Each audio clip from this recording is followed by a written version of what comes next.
Bonjour à tous. Alors aujourd'hui, je vais vous faire une vidéo un peu spéciale sur mes dendrobates. Et je vais vous présenter un petit peu l'espèce, vous parler un peu de tout, de leur taille, de machin. On va dire que c'est une petite fiche d'élevage, même si j'aime pas vraiment le mot fiche d'élevage. Donc je vais juste vous donner quelques petits renseignements, on va dire, sur cette espèce. Alors c'est des dendrobates locomélas. J'en ai actuellement 4. Elles sont toutes les 4 là devant, parce que je les ai nourries il n'y a pas très longtemps.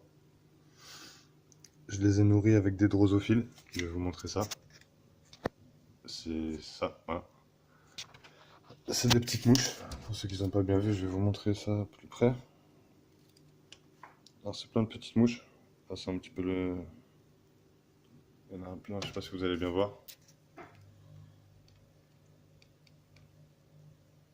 Voilà, c'est plein de petites mouches. Voilà. Alors, j'en ai 3 jaunes et une orangée. J'ai logiquement 2 mâles et 2 femelles. Celui-ci, c'est sûr que c'est un mâle. Celui qui est là. Parce que je le vois chanter en fait. Donc forcément, vu que c'est les mâles qui chantent, je le soupçonne d'être un mâle. Je le reconnais à sa petite tache sur la tête. C'est une manière de les différencier que j'ai trouvé. Ils ont toute une tête différente. Donc celui-là, sa tache, elle est un peu ronde. L'autre, elle est un petit peu en boomerang. Et celle-là, c'est une petite tache avec un petit truc sur l'œil. Et l'autre, vu qu'elle est orangée, bah, c'est assez simple pour la différencier en fait. La orange, c'est une femelle puisqu'elle est assez grosse. Je pense que celle-là aussi, c'est une femelle parce qu'elle est aussi assez grosse. Et je pense que ces deux-là, là, c'est les deux mâles. Ils sont assez fins comparés aux femelles. Alors, la taille adulte, ça fait maximum 38 mm, mais ça fait entre 31 et 38 mm. Les femelles sont toujours un peu plus grandes et plus grosses que les mâles, voire un peu plus rondes carrément. Niveau des températures, alors je vais vous montrer. J'ai un petit. Hop là, le thermomètre il affiche 25,1. C'est une bonne température, on va dire. C'est une petite moyenne, on va dire, parce que les températures, ça serait plus entre du 23-24 jusqu'à maximum, on va dire 30, 32, 33 en été. Les locomélas, c'est une des espèces qui supportent un peu mieux les chaleurs que toutes les autres dendrobates. Ça vient de Colombie, tout ça, donc forcément, il fait un petit peu plus chaud. Donc ils supportent assez bien les grosses chaleurs, mais bon, faut pas abuser non plus. Moi, personnellement, comme vous avez pu voir, ils sont à 24, 25, 26 maximum.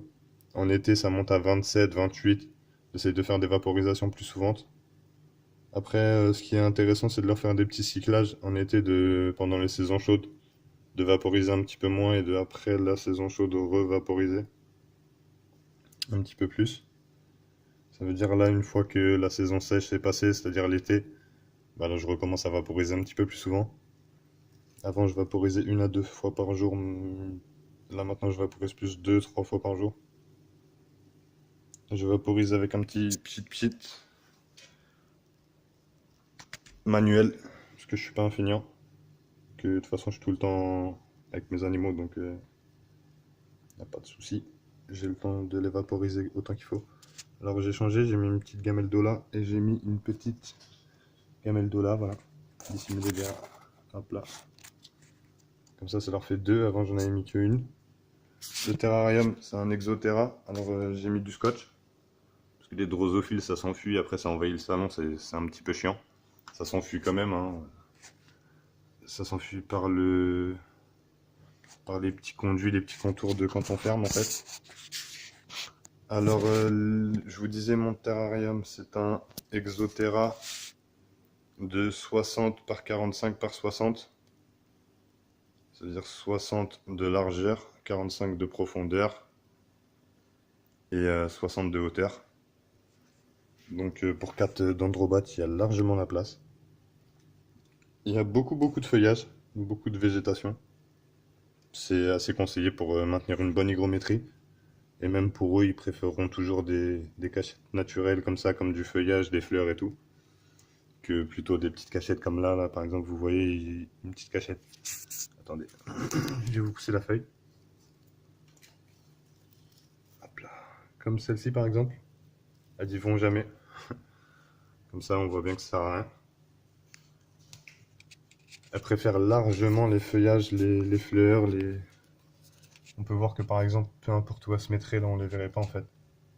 Donc elles sont assez bien dissimulées par le feuillage.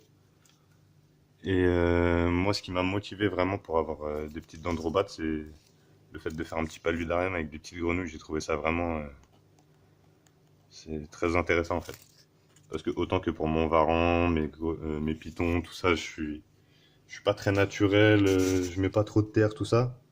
Mais autant qu'à faire, si on peut mettre des belles plantes ou même des plantes basiques et tout, je trouve ça assez intéressant en fait.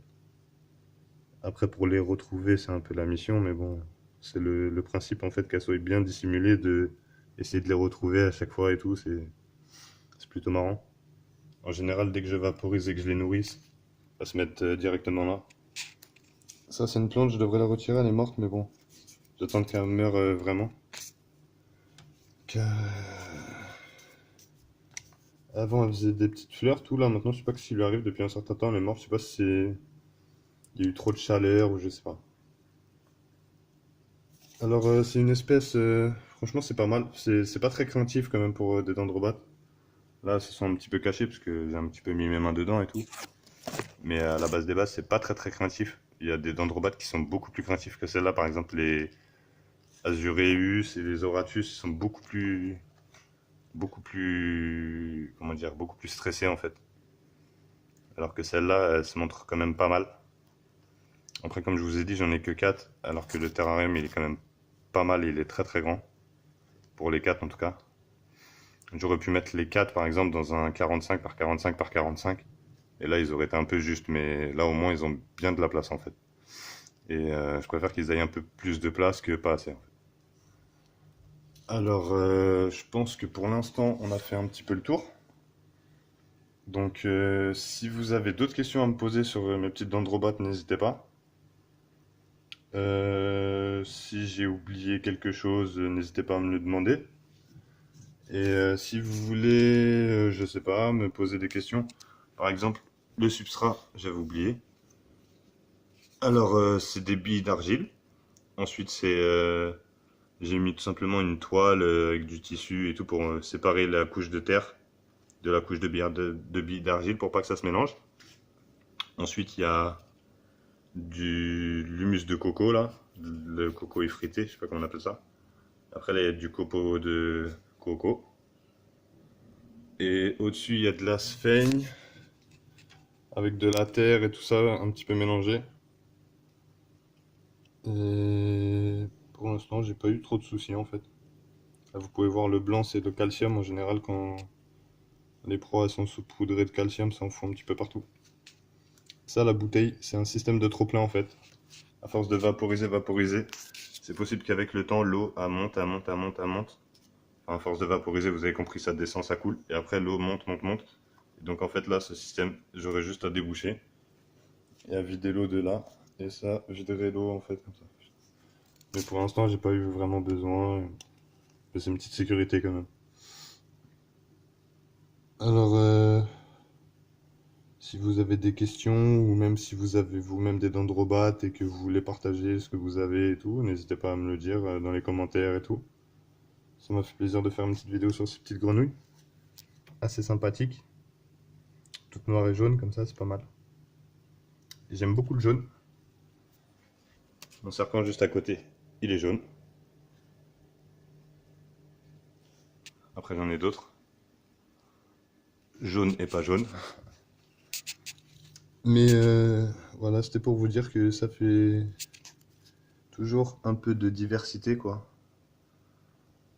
Entre les varans, les pitons, tout ça, bah là, les petites grenouilles, c'est vraiment très intéressant. C'est pas... Ça différencie des autres en fait.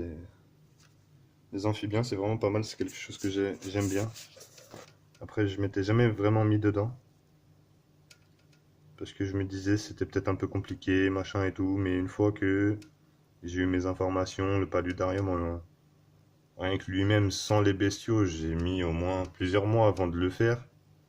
Et avant d'acquérir les premières dendrobates, j'ai mis, je crois, j'ai mis 6 mois, 8 mois, une fois que le paludarium était fini, quoi.